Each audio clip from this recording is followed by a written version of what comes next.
It doesn't smash the jar. It unscrews it. Not panic and curiosity. It doesn't run away. It takes a souvenir. An octopus hauling 2 coconut halves across the seafloor, doing something uncomfortable now to survive something that hasn't happened yet. That is planning in a creature with no bones and no tribe. Why this should unsettle you. Octopuses shouldn't be this smart. They're not mammals, not birds, not social, not long-lived. They're mollusks, relatives of clams and snails, soft-bodied, solitary, built to die young. And yet they solve problems like animals with big brains and big families. Which forces a question that refuses to go away. What does intelligence look like when it evolves without us? The coconut octopus, a future that doesn't exist yet. A few days ago, I saw a clip that looks funny at first. An octopus is carrying coconut shells across the ocean floor, like someone dragging luggage through sand. But nothing about it is random. It's preparing. When danger arrives, the octopus slips inside the shells, pulls them together, and becomes a closed portable bunker. To scientists, this is extraordinary because it suggests something deeper than cleverness: foresight, the ability to act now for a future payoff. Tool use? Some debate it. Shelter-seeking behavior? Sure.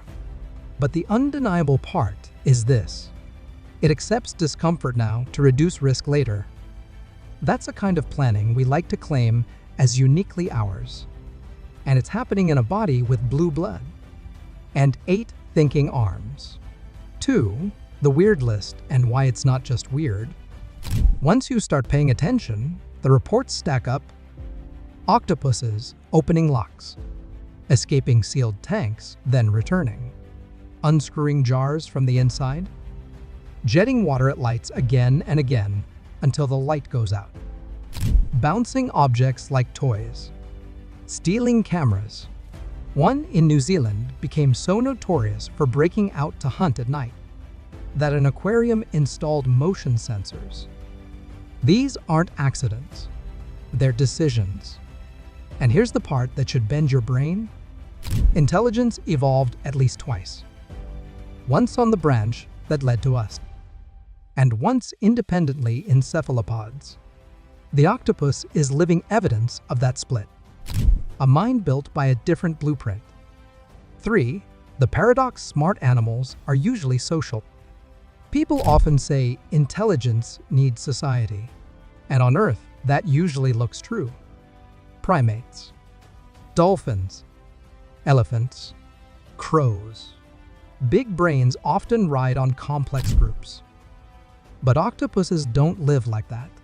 They're loners, solitary hunters. They avoid each other except to mate. No packs, no families, no teaching children for years. So how did a creature with no social network become one of the most capable problem solvers in the ocean? To answer that, you have to open the hood.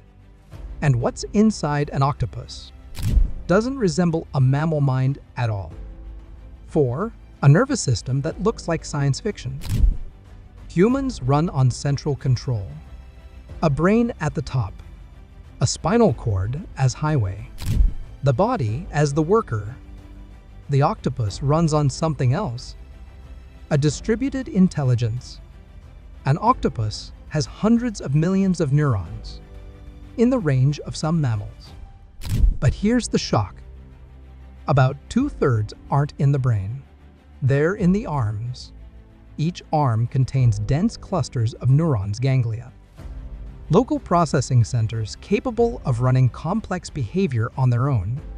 It's not just the brain issuing commands, it's genuine autonomy. Researchers have shown that even a severed arm can still react, explore, recoil, decide texture preferences, because it processes information locally. And in an octopus's world, that makes perfect sense. Octopuses hunt in places their eyes cannot see, inside cracks, holes under rock. Spaces where you don't have time to ask headquarters what to do. So the brain handles strategy, navigation, memory, planning. The arms handle tactics, instant decisions at the point of contact. It's an animal that outsourced thinking to its limbs. The arms don't just feel, they taste. Each arm is lined with suckers, and each sucker is packed with chemical receptors. So an octopus doesn't merely touch an object. It tastes it immediately through skin. Every contact becomes a chemical scan. The arms are constantly sampling the environment, building a sensory map we can barely imagine. And then there are the eyes. 6 convergent eyes, same solution, better engineering. Octopuses have camera-like eyes, lens, iris, retina, uncannily similar to ours. That resemblance wasn't inherited. It evolved independently. 2 lineages separated by around 600 million years, arriving at nearly the same optical solution. But the octopus version avoids a flaw in ours. Human eyes have a blind spot. The optic nerve passes through the retina, creating a gap in vision. Octopus eyes wire differently. Photoreceptors face the light. Wiring roots behind. No blind spot. Cleaner design. They can also detect polarized light, a feature outside human perception, helping them spot transparent prey and see contrast where color barely exists, which makes the next detail feel impossible. 7. The color paradox, perfect camouflage, little color vision. Evidence suggests many octopuses are functionally colorblind. So how do they match the ocean floor with near-perfect precision? One leading idea is almost unbelievable. Their skin may see independently of their eyes. Scientists have found light-sensitive proteins, opsin, not just in the retina, but distributed throughout the skin, meaning the body itself may detect light and adjust without sending everything through the brain. That would be a radically different model of perception. Humans see with eyes and interpret with a brain. Octopuses may perceive through an entire body. Touch, taste, polarized light, and possibly skin-based light sensing. Intelligence isn't tied to one sense or one architecture. It emerges wherever the problems demand it. And octopus problems are extreme. 8. The color paradox, perfect camouflage, little color vision. People compare octopuses to chameleons, but they're playing different games. Chameleons shift color through structural changes in skin cells. It takes time and often serves signaling or temperature control. Octopuses run camouflage like a live display. Their skin contains multiple layers. Chromatophores, pigment sacs expanded by tiny muscle. Iridophores, reflective cells producing shimmering blues/greens. Leucophores, light-scattering cells producing whites. And color alone isn't enough. They also change texture. A network of muscles can raise bumps, spikes, ridges, turning smooth skin into coral, rock, algae in milliseconds. The big mystery isn't just how it works. It's what it feels like to control. Is an octopus consciously choosing a look? Or is it automatic sensory input triggering pattern output? Evidence points to both. High-level choice, be rock, be sand, be threat. Low-level execution, handled automatically by distributed neural networks.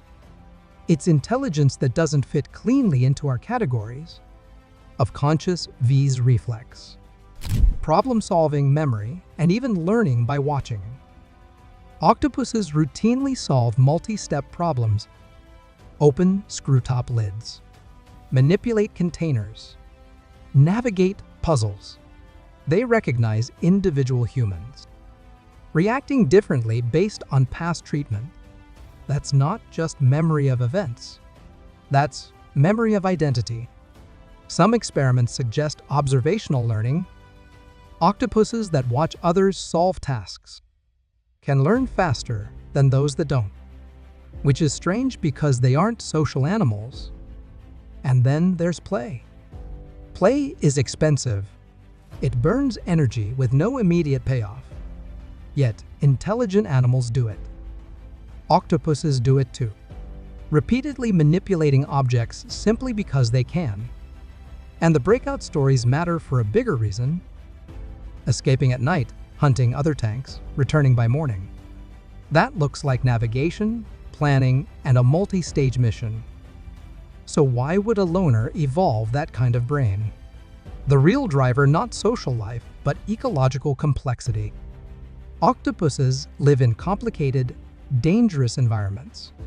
They're soft-bodied predators surrounded by hard problems, crabs that require cracking, fish that require speed, shellfish that require patience. Each prey type demands a different strategy.